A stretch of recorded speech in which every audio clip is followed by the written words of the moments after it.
मैं मंजुला राय, राम गुलाम राय online classes में आज मैं आपको भूकंप के बारे में बताऊंगी। भूकंप शब्द दो शब्दों से मिलकर बना है। भू मतलब भूमि और कंप का मतलब होता है कंपन होना यानी कि हिलना। इसका शाब्दिक अर्थ क्या हुआ? भूमि का हिलना, यानी भूमि पर जब कोई कंपन उत्पन्न होती है उसी कंपन या हलचल को हम क्या कहते हैं? भूकंप कहते हैं। भूकंप का जो भूकंप आने का सबसे मेन कारण क्या है? प्लेटें, जो स्थल मंडल की जो प्लेटें होती है उसमें गति होना, गति के परिणाम में ही भूकंप आता है।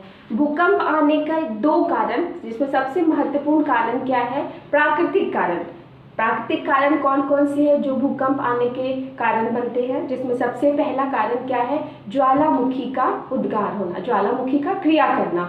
मतलब जहाँ जहाँ ज्वालामुखी आते हैं वहाँ भूकंप का आना निश्चित होता है, लेकिन जहाँ जहाँ भूकंप आते हैं वहाँ ज्वालामुखी का आना निश्चित नहीं होता। तो सबसे पहला कारण क्या है? ज्वालामुखी का क्षेत्र, जो ज्वालामुखी क्रिया करती है उसका पहला कारण बनता है भूकंप का आना। दूसरा कारण क्या है? प्लेटों का गतिशील होना। प्लेटें जब गति करती है, एक दूसरे के करीब आती हैं या अपोजिट दिशा में जाती है या एक दूसरे से टकरा जाती है या घर्षण करती है, इन सब के कारण प्लेटों का गतिशील होना हमारे भूकंप का कारण बनता है।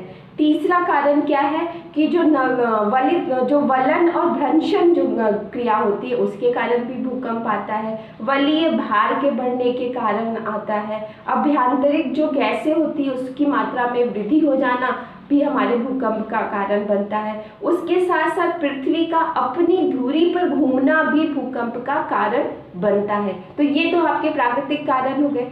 और मानवीय कारण भी कुछ है जो भूकंप को बढ़ावा देते हैं, जिसके कारण भूकंप आने की संभावनाएं बढ़ती हैं।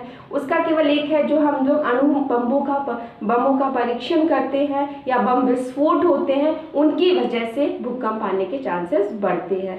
इन सभी कारणों से भूकंप आता है। और भूकंप भूमि के अंदरी भाग में, अंदरी भाग जहाँ से उसका उद्गम होता है, उस कंपन को वो कंपन हमारा कहाँ पर होता है? भूगर्भ के केंद्र में। भूगर्भ का जो केंद्र है जहाँ पर भूकंप आता है का पहला अनुभव उद्गम माना जाता है, यानी भूकंप का मूल जिसको कहा जाता है वो हमारा ये यहाँ पर माना जाता है। जहाँ पर भूकंप सबसे, उसको भूकंप मूल भी कहते हैं, उसको हम फोकस भी कहते हैं इंग्लिश में। तो जहाँ भूमि के अंदर सबसे पहले भूकंप निकलता है, भूकंप स्टार्ट होता है, उसको भूकंप मूल कहते हैं या भूकंप उद्गम केंद्र भी कहते हैं, उसको फोकस भी कहते हैं। ये हमेशा 90 डिग्री के कोण पर सीधे ऊपर आता है पृथ्वी के धरातल पर।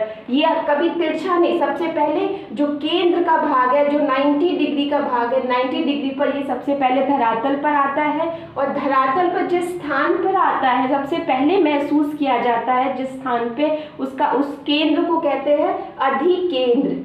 इसको अधिकेंद्र कहते हैं या एपिसेंटर कहते हैं। यानी कि जहाँ पर सबसे पहले भूमि के अंदर जहाँ भूकंप का उद्गम होता है उसको भूकंप उद्गम केंद्र या भूकंप मूल या फोकस कहते हैं। लेकिन धरातल पर जहाँ सबसे पहले महसूस किया जाता है कंपन को, उसको अधिकेंद्र यानी एपिसेंटर कहते हैं या भूकंप केंद्र कहते हैं। इसको भूकंप केंद्र कहेंगे और इसको भूकंप उद्गम केंद्र कहेंगे। ये दोनों ध्यान रखिएगा। इसको कभी भूकंप केंद्र नहीं कहेंगे, इसको या तो भूकंप मूल कहेंगे या भूकंप उद्गम केंद्र कहेंगे। लेकिन भूकंप केंद्र उसको कहते हैं जहां धरातल, ये धरातल है, धरातल पर सबसे पहले जहां महसूस किया जाता है उस केंद्र को अधिकेंद्र कहते हैं।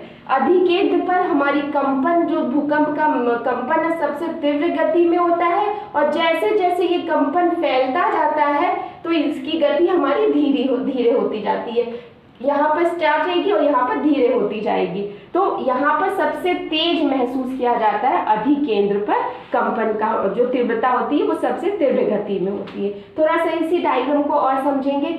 इसके साथ साथ यहाँ जो भूकंप जहाँ उत्पन्न होता है, उद्गम जहाँ पर है, यहाँ एक एनर्जी निकलती है, जो ऊर्जा निकलती है, उस ऊर्जा को कंपनीय भूकंपीय नहीं, उस ऊर्जा को प्रत्यास्थ ऊर्जा कहते हैं, यानी कि इलास्टिक एनर्जी कहते हैं। क्या कहते हैं? उस ऊर्जा को जो यहाँ पर निकलती है उसको प्रत्यास्थ ऊर्जा यानी इलास्टिक एनर्जी कहते हैं। और यहाँ से जो तरंगे निकलती हैं जो उसको क्या कहते हैं, भूकंपीय तरंगे यानी सिस्मिक वेव्स कहते हैं। तो ये डायग्राम समझ में आया। जहाँ पर भूकंप का केंद्र होता है, उद्गम केंद्र होता है, उसको भूकंप मूल यानी फोकस कहते हैं। जहाँ धरातल पर सबसे पहले महसूस किया जाता है उसको अधिकेंद्र कहते हैं या एपिसेंटर कहते हैं। और जो यहाँ एनर्जी निकलती है, जो ऊर्जा निकलती है, उसको प्रत्यास्थ ऊर्जा या इलास्टिक एनर्जी कहते हैं। और जो तरंगे निकलती हैं उसको भूकंपीय तरंगे या सिस्मिक वेव्स कहा जाता है। तो ये डायग्राम क्लियर हुआ आपका।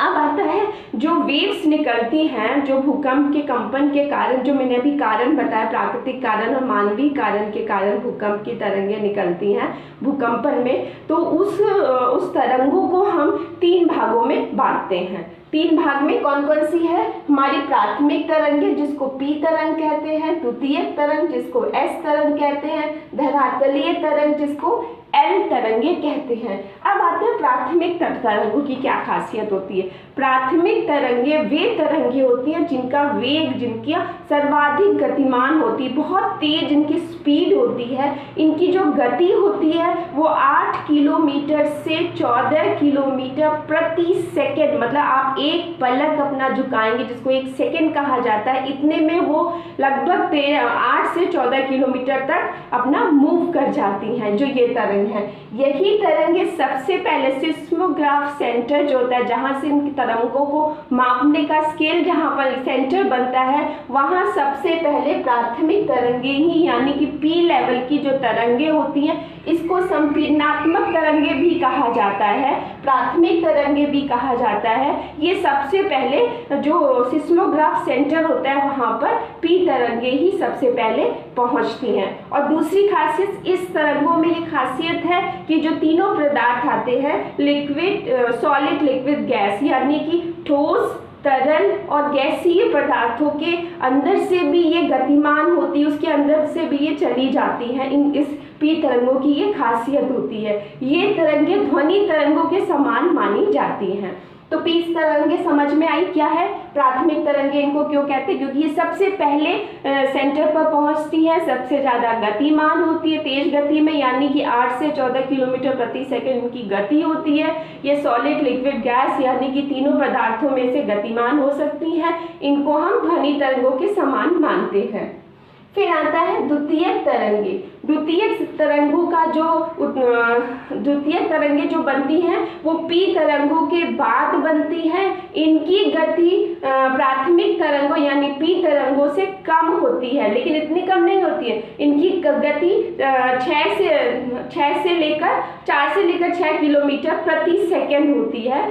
ये जो तरंगे होती हैं, इन तरंगों की एक खासियत क्या होती है कि ये तरंगे बहुत जो तरल पदार्थ होते हैं उसमें जाके उसमें से नहीं निकल पाती, तरल पदार्थ में जाते ही ये तरंगे समाप्त हो जाती हैं। इसीलिए जो सागरीय क्षेत्र है, महासागरीय क्षेत्र या समुद्री क्षेत्र है, वहाँ पर जाते ही ये लुप्त हो जाती है, ये उससे आगे नहीं जा पाती हैं। इन तरंगों को किसके समान माना जाता है, इन तरंगों को जो तरल तरंगे होती हैं और या जो प्रकाश तरंगे होती हैं उसके समान। प्राथमिक तरंगों को ध्वनि तरंगों के समान माना जाता है, द्वितीयक तरंगों को तरल जो जल तरंगे होती हैं और जो प्रकाश तरंगे होती हैं उसके समान माना जाता है।